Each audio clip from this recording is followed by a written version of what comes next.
Bang, lagi mana?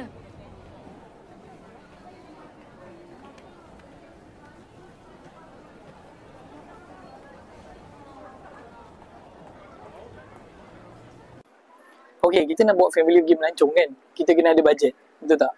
So, apa yang perlu kita buat? Ialah kita kena ada simpanan lah. Daripada kita buat simpanannya sendiri, apa kata kita buat melalui kembangkan daripada saham? Okay, katalah kita bajet dalam negara lebih kurang dalam 5,000 lah katakan. Okay, so kita kena target kaunter yang cepat boleh grow. Contohlah kan, kita ada kaunter-kaunter murah, macam contohnya harga 40 sen, 50 sen. Kemudian kita pastikan syarikat tersebut ada projek kan, yang ada kena mengenai dengan news. Baru boleh kita percepatkan kita punya kumpulan duit tu lah.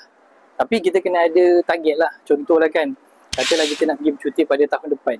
So kita target kita punya keuntungan dan investment kita tu dalam masa setahun lah. Macam tu. Nampak lebih realistik kan? Dapat saving untuk pergi bercuti. So, korang nak buat family korang pergi bercuti ke mana kali ni?